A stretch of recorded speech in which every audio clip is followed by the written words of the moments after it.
कहानी है रामपुर गांव की, जहां के मर्द महिलाओं को हमेशा नीचा दिखाने की कोशिश में रहते।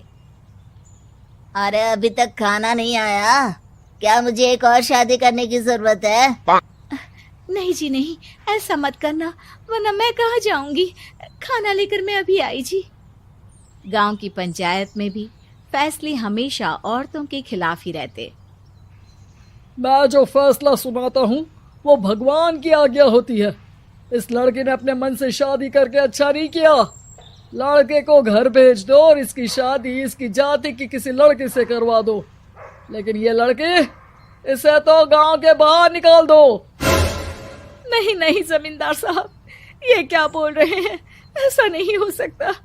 मेरी बेटी मासूम है, इसे अच्छे बुरे की समझ नहीं है। अरे कहाँ जाएगी ये बेचारी? कहाँ जाएगी? इतनी चिंता है तो पूरे परिवार का गांव निकाला कर देते हैं। बेचारे पूरे बसे बसाए परिवार को गांव छोड़ना पड़ता है। चाहे जो हो, अगर बेटियों को कंट्रोल नहीं कर सकते तो गांव में रहने का कोई मतलब नहीं है। यहाँ औरतों को दब कर रहना होगा। कोई भी अपने हिसाब से कुछ नहीं कर सकता, सब ईश्वर की मर्जी से ही होगा। तभी गांव का एक आदमी दौड़ा दौड़ा आता है। सरपंच साहब, जमींदार साहब, वो कालिया है ना, उसकी बेटी पढ़ने के लिए शहर जा रही है। अच्छा, ये कब हो गया? और कालिया की हिम्मत कैसे हो गई ऐसा करने की? लेकर आओ उसे और उसकी बेटी को।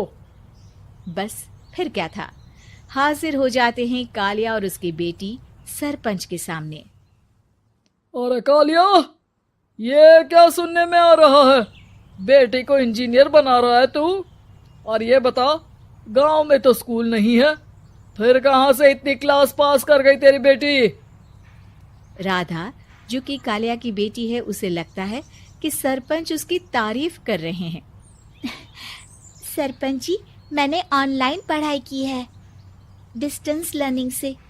सभी में मैंने अच्छे नंबर पाए हैं, जिसे देखते हुए शहर की इंजीनियरिंग कॉलेज में मुझे स्कॉलरशिप मिली है। वाह जी वाह, क्या होती है ये? पहले तो ये बताओ, फिर आगे की बात करते हैं। पूरा गांव राधा की बात सुन रहा था और राधा बोलती जा रही थी। तो ऐसे मैं फ्री में एक अच्छी शिक्षा लेकर गांव में जो कुछ परेशानियां हैं, जैसे बिजली, पानी और इंटरनेट जैसी समस्याओं के लिए काम करूंगी। मैं गांव को शहर से जोड़ने के लिए पुल का निर्माण करवाने का प्रस्ताव रखूंगी। मुझे पूरी उम्मीद है कि जल्द ही हमारा गांव भी तरक्की की राह पर चल पड़ेगा। राधा की बात सुनकर सारे गांव वाले ताली बजाने लगते हैं। सरपंच को समझ नहीं आता कि वो क्या करे। चुप रह नादान लड़की, गांव के खिलाफ जाने के लिए तुझे गांव से बेदखल कर दिया जाएगा, वो भी पूरे परिवार के साथ। और हाँ, अगर ठीक से गांव में रहना चाहती है तो ये पढ़ाई लिखाई छोड़ दे। हम तेरे लिए गांव का कोई होनहार लड़का देखेंगे। तभी गांव का एक आदमी बोल पड़ता है। अरे नहीं नहीं सरपंच जी, राधा बिटिया जो बता रही है, अगर वैसा हो जाए तो हम लोगों को पैसा कमाने के लिए बाहर नहीं जाना पड़ेगा। हाँ जी, और ना ही कोसों दूर पानी के लिए भटकना पड़ेगा। हमारे बच्चे भी अच्छी पढ़ाई कर सकेंगे और आगे बढ़ेंगे, ना कि हमारी तरह खेती करते बैठेंगे। क्यों गांव वालों, राधा बिटिया का साथ देना चाहिए ना। सरपंच देखता है कि गांव राधा के साथ है तो वो चुप हो जाता है। वो घर आकर अपने सलाहकार से बात करता है, जो बहुत ही चालाक किस्म का इंसान होता है। अरे सरपंच साहब, आपको बहुत ही होशियारी से काम लेना पड़ेगा। एक बार गांव तरक्की कर गया, यहाँ के बालक पढ़ लिए तो कोई ना पूछेगा आपको। और फिर ये जो बेटा और बेटी है ना आपके, इनको भी आम लोगों की तरह ही जीवन जीना होगा। हाँ, लेकिन करे तो क्या करे? वो ना आप मुझ पर छोड़ दीजिए, बस मैं जैसा बोलूं करते जाइए। अगले रोज सुबह जब गांव वाले सोकर उठते हैं तो राधा के घर के बाहर और साथ ही वो लोग जिन्होंने राधा का सपोर्ट किया था, उनके घर के आगे लाल रंग से कल आऊंगी लिखा होता है। कल आऊंगी, यह क्या होता है? अरे यह तो खून से लिखा है, लगता है कोई भूत प्रेत या चुड़ैल का साया है। चलो सरपंच जी के पास चलते हैं। सभी सरपंच के पास जाकर उसे सारी बात बताते हैं। अरे ये तो बड़ी मुश्किल की बात है। चलो मैं एक बाबा को जानता हूँ, उन्हें बुला लेता हूँ। सरपंच बाबा को लेकर गांव के घर के बाहर जाता है। ओहो, तो ये वो चुड़ैल है जो उन लोगों को निशाना बनाते हैं जो गांव को बदलने का सपना देखते हैं। वो गांव को ऐसे ही संपन्न देखना चाहती है, वो नहीं चाहती कि कोई बाहरी यहाँ का कायाकल्प करे। क्या तुम लोगों में से किसी ने गांव को बदलने की सोच रखी है? तभी राधा की माँ रोते रोते आती है। मेरी राधा घर से गायब हो गई है। अरे कोई तो बचाओ, मेरी बच्ची कहाँ गई?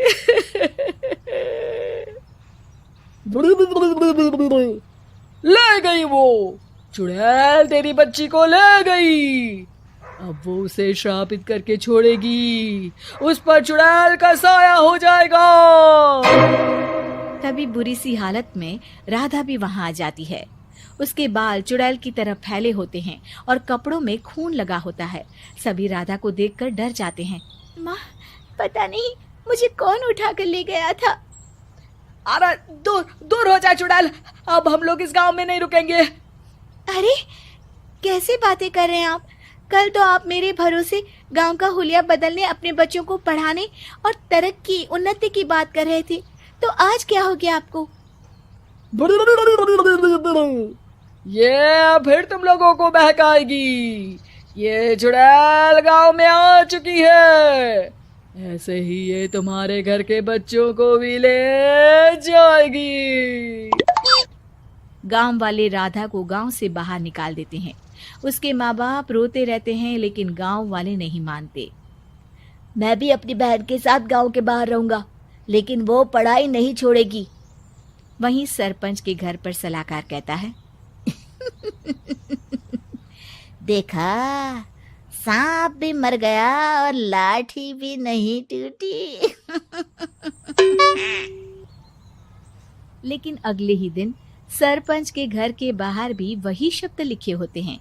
और फिर सरपंच की बीवी कहती है, हमारी बेटी को किसी ने अगवा कर लिया है। तभी राधा का भाई वहां आ जाता है। अरे गांव वालों, मैंने सरपंच जी की बेटी को देखा था।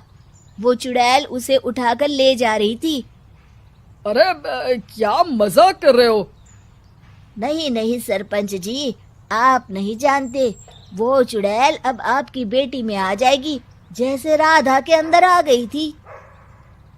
तभी सरपंच की बेटी वैसी ही हालत में वहां आती है जैसे राधा आई थी। पापा, पता नहीं कैसे मैं गायब हो गई थी। चुड़ैल, इसके अंदर भी चुड़ैल का साया है, मारो इसे। अरे नहीं नहीं, इसे भी राधा के पास गांव के बाहर ही भेज दो। अरे चुप रहो, मेरी बेटी कहीं नहीं जाएगी और चुड़ैल वुड़ैल कुछ नहीं होता है। अरे कैसे बात कर रहे हो सरपंच जी? आप तो बोल रहे थे कि आपका फैसला भगवान का ज्ञान होता है, तो अपने पर बात आई तो अब आप ऐसे बोल रहे हैं। अरे ना ना ना, आपको अपनी बेटी को त्यागना ही होगा। अरे बुलाओ बाबा को। राधा का भाई बाबा को ले आता है, जिसे अब गांव वालों के डर के कारण